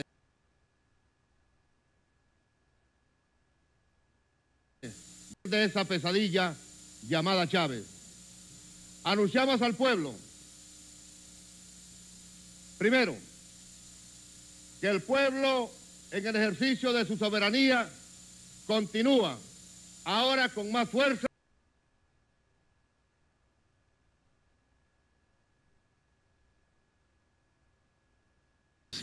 Gente lanzándole, como vimos por ahí unas imágenes, una bomba molotov a un señor en una camioneta que por poco se quema vivo el hombre. Oye, hasta los papeles me pidieron. ¿Pero qué le pasó? ¿Por qué se Bueno, yo vengo trabajando con pasajeros, entonces el tipo me dice, un tipo me dice, déjame la parada, aquí. Entonces, claro, yo luego voy a, en lo que el paro, se montó otro con una bicha de gasolina, entonces, échale gasolina y digo, me metieron un favorito. Yo no me maté, yo salí el 23 de enero. Siglos de sol en la piel, sus bienes y sus males, sintiendo bajo sus pies presiones. Las razones de fondo que hay en esta guerra asimétrica y desigual y irregular son históricas, son de tipo económico, porque es una clase social internacional con sus aliados locales que no quieren transitar hacia una sociedad superior donde el desarrollo productivo, el desarrollo de las fuerzas productivas que realmente ha llegado a un grado suficiente como para que la humanidad viviera en condiciones de felicidad, pueda distribuirse, y no solamente distribuirse, sino que la producción pueda colectivizarse, como de hecho ya lo está.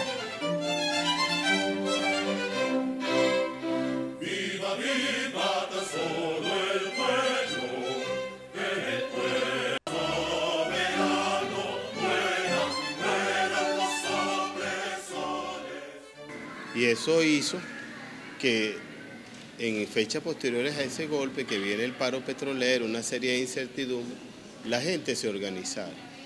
Y eso que pudiésemos nosotros haber vivido aisladamente, pudiésemos nosotros haber vivido en algún momento percibido como el miedo, que era el miedo individual, Dejó de ser miedo cuando la gente empezó a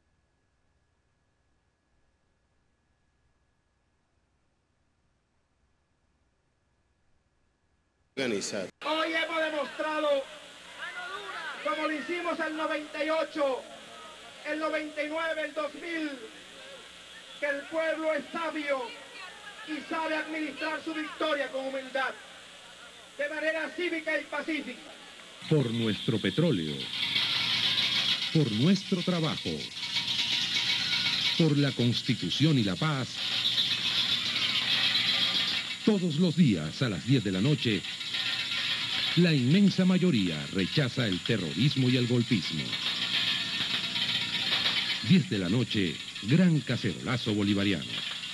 Canta, canta, compañero, que tu voz sea disparo, que con las manos del pueblo no habrá canto desarmado. Canta, canta, compañero, canta, canta, Canta, canta, compañero, que tu voz sea disparo, que con las manos del pueblo no habrá canto desarmado. Canta, canta, compañero, canta, canta, compañero, canta, canta, compañero, que no... El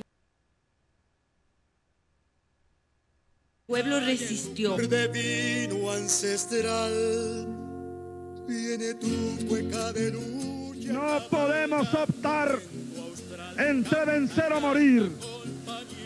Aquí se prohíbe morir. Se prohíbe la derrota.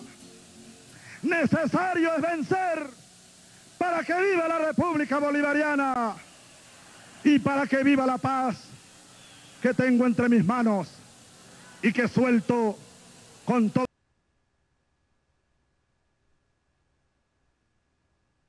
mi amor, no solo para los bolivarianos y las bolivarianas. Este mensaje de paz está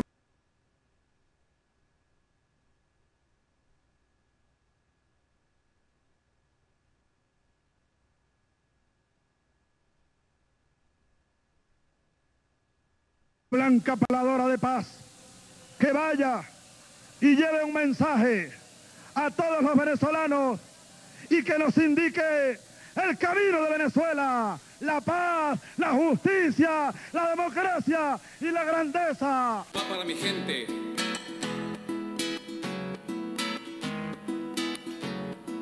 A paso de vencedores va mi pueblo. En diciembre del 2002, el pueblo bolivariano libró una batalla por su soberanía. Fue un enfrentamiento contra el capital internacional, contra la oligarquía nacional, golpe del 11 de abril.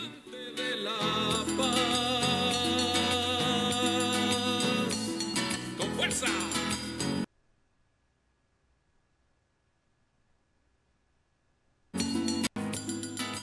La industria petrolera fue rescatada por sus trabajadores patriotas. Ellos, junto a las Fuerzas Armadas y el pueblo bolivariano, resistieron y derrotaron el sabotaje criminal a PDVSA.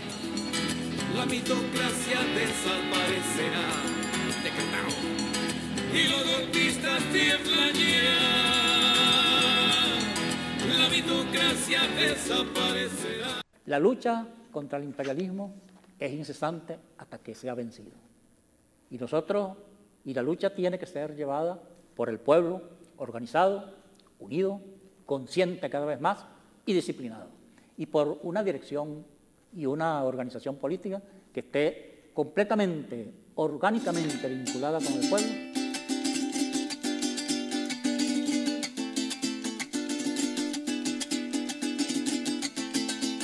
Hay dos gigantes genios que en la historia, con mil laureles, con oro de fama. Bolívar a Dalí de la victoria, Sucre el de mi tierra soberana. Bolívar cual Jesús el peregrino, Sucre como Abel sacrificado.